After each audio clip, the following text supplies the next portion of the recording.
This film is going to have that spectacle. This film is going to take Spider-Man to places out of New York City, areas we haven't seen him fight in before, so we can get these different flavors. That's going to add a freshness to it.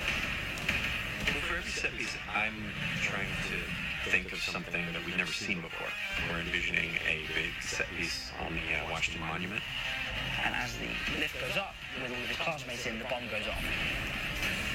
My friends are up there! Peter has to race to the Washington Monument, and it's this crazy sequence of shit. battling his fear of heights. Never been this high before. But also trying to save the day. It's going to He's be afraid one of of the heights, that's greatest hilarious. sequences I think Marvel have ever done. It's just nuts. Just trying to said think of web that wings. everything Holy that we shit. do should be something new. I think the best way to go about it is to just be the biggest This fan movie's I gonna can be be as so well. like Spider-Man. I have a pretty good idea for the That's set so piece dope. on the Staten Island Ferry. Spider-Man flips in, lands. Hey guys, the illegal weapons deal ferry was at 10:30. You missed it. There's a fight scene. Turns around, shoots a web mine. Web grenade. Boom. And the Staten Island Ferry, it cracks in half. We had tanks and cars being bussed all over the place. It took a really long time to rehearse it and get it right, and it's awesome. It seems like on a movie of this scale, it's just remembering what it's really about and making sure that you never lose sight of that in the midst of all the spectacle and chaos. Spider-Man 2 scene on the train. All right, let's do it. When you make a movie of this size and you know that people are going to see it, it's Love hard that to homemade make scene. sure that you get it right. Love it. The thing audiences can expect out of this movie is a Spider-Man picture like never before. Very unique and a very special movie. It was something really fun to be involved in the Spider-Man franchise. It's unbelievable. The evolution of Spider-Man in the Marvel Universe is the best thing. Marvel keeps an element of surprise. It's gonna be good. Do you know him too? Mr. Shield.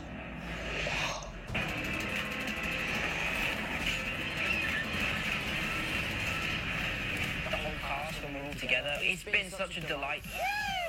Since day one, Jacob and I hit it off immediately. I think it's probably the most important relationship throughout the movie because he's the only person who he confides in to talk about being Spider-Man. Can you spit Venom? What's your next spider? He said Venom. Daddy Longlegs, Prom Recluse, Black Widow.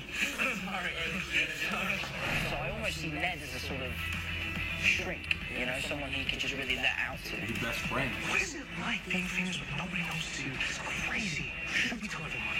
No. Zendaya plays a character called Michelle. You guys are losers. Then why do you sue us? Because I don't have any friends. And she is a sort of weird, dorky, kind of closed-off character. Am I?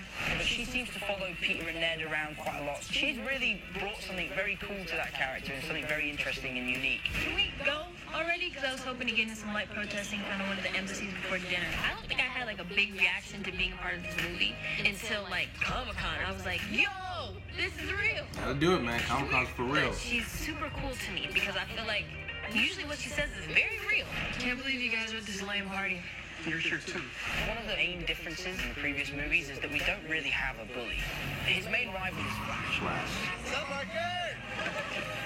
They have this really funny back and forth. We can't just quit unless stroll up and be welcomed back by everyone. Hey, welcome back, Peter. Flash, you're back to first alternate. What? He is so much like himself in the movie. It's crazy. Tony's so funny. I feel like I'm actually becoming more and more like my character. I'm always like the guy that you're like, oh, Flash, right? Yeah, come on. And in real life now it's like, oh, Tony, right? I grew up a comic book nerd. It's kind of like a dream come true to be a part of Spider-Man. Know that this is real. It's real, buddy. Love you guys. It's real. Peter's love interest in this movie is Liz. He's madly in love with her. She's the best looking girl in school. He doesn't think that he can win her over, but just by being himself. It's just Spider-Man. Oh my gosh, she's crushing on Spider-Man. No way. You know Spider-Man? If you say Idiot. Spider-Man, you could get any girl in the world, you know, because you're a superhero. And it's quite interesting to play those scenes knowing that you as a character have that golden ticket, but you can't play it. She's played by Laura Harrier, who's fantastic. This is really important to you. This is my future. She is really driven and smart. She's a senior, so she's a bit older. Everyone else is a sophomore, so she's kind of like the wise, like, popular girl in school. Can't feel a week before nationals. We've had so much fun on set together. We've become really good friends. It's just like a great experience working with him. Sorry, gotta go. character of Aunt May. We started saying, well, wouldn't an aunt be a little more like a big sister, someone much closer to an age than the classic in the comic? And then we just started trying to think of the best actresses we could think of. And of course, Marissa Tomei was one of the first names that came up. You have to tell me what's going on. Just lay it out. I can't wait to see like those two she would be Peter Parker's aunt. Like, even our writers, when they were first pitching their take on it, they were like, think Marissa Tomei. Not a fan of that Tony Stark. So everyone was like, yeah, great. Nice of you. She brings just so much life to the character. We have such a good time on set with each other. I hope you got a few good licks in. Yeah, I got quite a few in actually. Friend's huge. Really huge. Okay, tough guy. The big brother relationship is between Happy Hogan and Peter. Happy's kind of your point. So glad Happy. Young Peter Parker, on behalf of Tony Stark, being vetted Love his for character. membership in the Avengers. Love John One Favreau. of the great tropes of coming-of-age stories is the older sibling who's always there giving you a hard time. Happy Hogan plays that role. What's that? What are you wearing? I really like coming back in this capacity of a guy who's sort of the next generation looking after the new guy. Being back with Tom Holland and Jon Favreau, it's just crazy. And it reminded me of that kind of first Iron Man experience. Don rang me up, was like, Robert's gonna do it. I was like, that's amazing. I thought it would take like a huge amount of persuading. They were like, nope, we rang Robert him Downey up, we asked him, he Jr. said loves yes. this shit. He started it all. He loved being, he was like a happy little kid on set. I'm going to pretend you didn't say that. It's a straightforward Spider-Man movie. There's always opportunities for heavy hitters dropping in to kind of support him. I was just trying to be like you. I want you to be better. This one's particularly fun for me. It feels like the old band's back together again. Those two have obviously known each other for nearly 10 years and they know what to do, and it was really nice to just be thrown in at the deep end. World's changing, boys. Yo, Time we change too. I love the He's Vulture, only as dude. good as their villain. The Love Vulture is played by none other than Michael Keaton.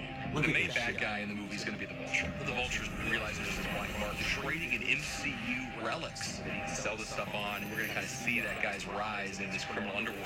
Business is good. The idea that there's a detritus from all the Chowder, other movies man. that has settled He's in all the and that's weapons. hidden and that's out there. The Vulture, he was just sort of an engineer who built his wingsuit to try and collect that stuff and do something with it. You don't understand how the world works. I found it a really interesting approach Fucking Michael Keaton. to what you all want to call a villain. He does corrupt things in order to fight what he sees as corruption, and I think he has a pretty strong argument. I think it was a really cool thing for Keaton to do, and I'm sure he will not disappoint. Don't you interfere with my business again. You and everybody you love. He is perfect. It's so fucking There's no one dope. who could play that role better than he could. Go. So we saw a bunch of new shit. A bunch of extra scenes, some B-roll footage of Spider-Man, Vulture. I cannot wait to see this movie, man. I was surprised, man. Working with Disney, Sony, you have to realize, Disney is looking to advertise this film to a much younger, audience. So you're gonna get these Disney specials that they released yesterday, and I love it. It's so fucking dope. Oh my god, did you see that that fucking clip with the Vulture and he had the Iron Man suit in the back? Yo, it's looking like Vulture is straight up out to get any fucking Avenger. It seems like he hates everybody except his family, because if you mess with his family, he's gonna kill you. He stated that before. But it's dope, man. I can't wait to see, the relationship between Peter and Aunt May. I feel like they're gonna be, real fun together. It seems like they feed off each other very well. And I can't wait to see what that looks like on the big screen. His love interest, Liz, no longer Mary Jane, no longer Gwen Stacy. She's African American. So these are big changes from this Spider-Man film, and it looks like they want to do that. They don't want to give you the origin story like Kevin Feige said. You know what happens. You know what happened to Uncle Ben. So they just want to start you off 6 months in to him being Spider-Man and him and his Avengers working, all that stuff. So I love the fact that they're doing something very different and very unique. But I would have to say my favorite moment was that the Vulture moment, man. We were showing Michael Keaton it's Birdman and fucking Beetlejuice and Batman, you guys. It's fucking crazy. And I love Michael Keaton. I feel like he's gonna kill it, man. This might be Marvel's best villain. I have a feeling, man. It's Michael Keaton, and he just won't fucking disappoint. But But I'm excited, man. Comment down below, you guys. Let me know what you thought about my video. What was your favorite part out of this whole Disney special? What are you looking forward to the most in Spider-Man Homecoming? Like, share, subscribe. It'd be greatly appreciated. Cut. I'm out, you guys. Peace. We out. We out. We out.